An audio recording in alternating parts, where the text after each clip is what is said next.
A Metropolitan Police constable has been cleared of causing death by careless driving after driving his marked police van into an 83-year-old Peter Dawe in East Ham, East London on July the 15th, 2020. PC Daniel Bowen was driving the marked Mercedes Sprinter van when it collided with Mr. Dawe. It was said in court that PC Bowen, a street duties instructor, whatever the hell that is, was in the vehicle with 2 other instructors and 6 new police recruits. At around 10:50 a.m, remember that time because this was July, which means it would have been nice and light. He had accepted a request to deliver a court warning to an individual in Canning Town. The job was not an emergency and so didn't use his siren and lights, which makes a nice change. The court was told that PC Bowen stopped at a red light at a junction between High Street North and Ron Leighton Way, where there was a pedestrian crossing. Mr. Dawe started to walk across the road as the lights were about to turn green. He paused part way along, looking at the traffic that was coming from Ron Leighton Way to his left. After the lights changed, PC Bowen moved off and turned the corner into Ron Leighton Way, where he hit Mr. Dawe. It was said that the defendant immediately stopped and got out to help Mr. Dawe. Data retrieved from the vehicle's black box showed the van had stopped at the traffic lights for 26 seconds before turning around the corner, moving approximately 35 metres in about 11 seconds, which is quite slow. In interview, PC Bowen gave a prepared statement saying that he did not see Mr. Dawe in time because his view was blocked by a pillar. He said his team were discussing whether to accept the call to a park in Newham to help arrest a wanted man when he got to the traffic lights. He said he conducted a 3-way mirror check and shoulder check, turning right to see if anyone was going to overtake him, and that he didn't recall any pedestrians ahead of him at the time. As he turned the steering wheel, he said he heard a loud bang and braked, saying that he had not seen the vehicle making contact and that he didn't know which direction Mr. Dawe had been walking. Mr. Dawe was given first aid at the scene before being taken to hospital, where it was determined he had suffered rib and shoulder fractures as well as lung and head injuries, before later going on to die. PC Bowen was said to have not denied hitting Mr. Dawe but disputed his driving was careless. Following a week-long trial at Aldersgate House Nightingale Court in the Barbican, including 2 days of jury deliberation, PC Bowen was found not guilty on Friday of causing death by careless driving. Now, Bowen's been found not guilty, but personally I wonder if a member of the public would have been offered the same outcome. It's said that he was discussing a job with 8 other people in the van, but denies his attention on the road was lacking. Now, personally, I find this hard to believe, especially as if you are on your mobile phone and looking straight ahead at the road, your concentration level is said to drop enough for you to be fined and given points. I suggest that 8 people in the van all talking is far more of a distraction, as they're there with you and the temptation to look in your mirror or look round at the people talking to you is strong. I mean, think how easy it is when you're driving with 1 or 2 children on the back seat of your car. How many times do you look in the mirror to check on them, distracting you from the road?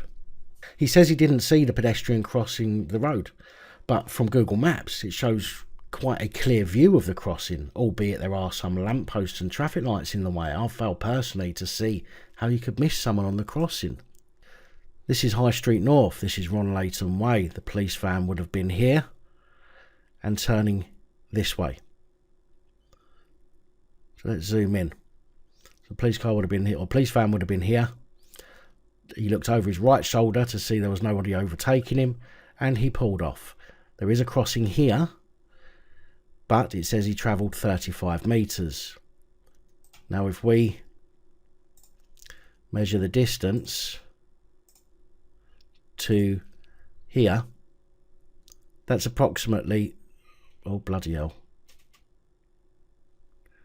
come on now, it's approximately 35 metres anyway. Let me see if I can do this. 24 metres, 33.78 metres approximately from here to where he would have stopped.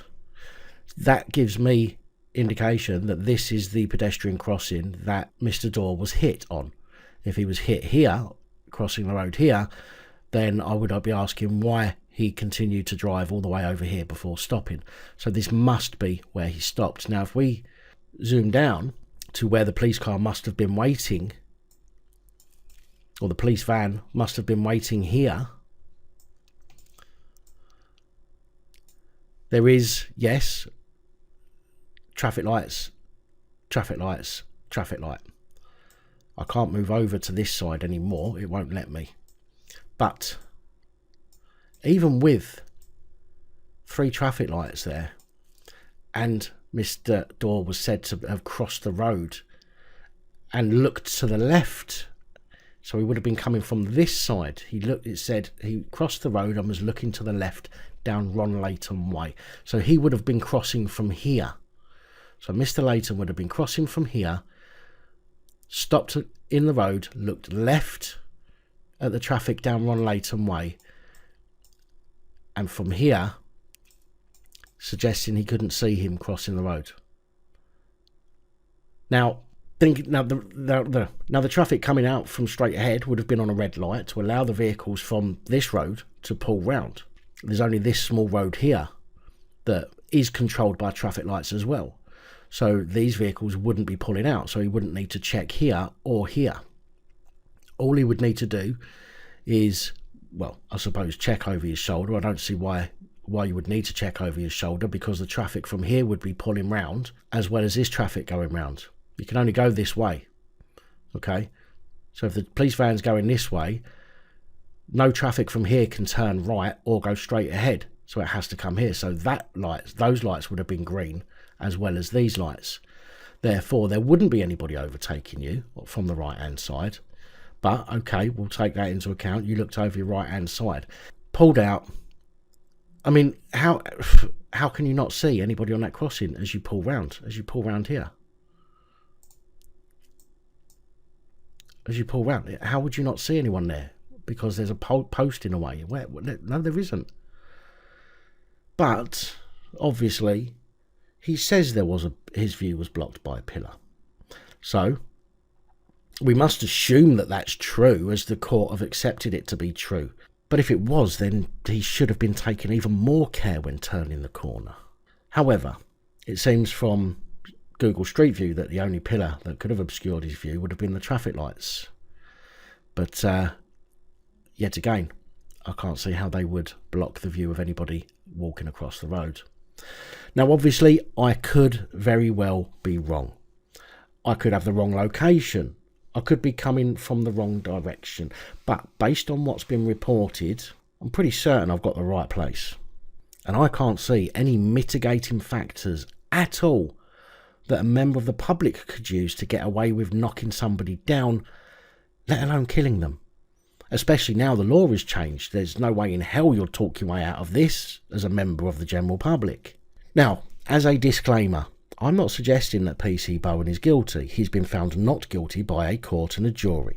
What this is an examination of the evidence based on the facts available, and, well, there could be factors that haven't been divulged, but again, based on the info that's available, this is simply an alternative explanation for the events that unfolded that day. What do you guys think? Let me know in the comments. Big thank you to channel supporters, especially these guys. Your support is truly appreciated. Don't forget to like, share, comment and subscribe. Let me know your thoughts, as I know many of you will. And until next time, stay safe, look after each other, film the police and other officials.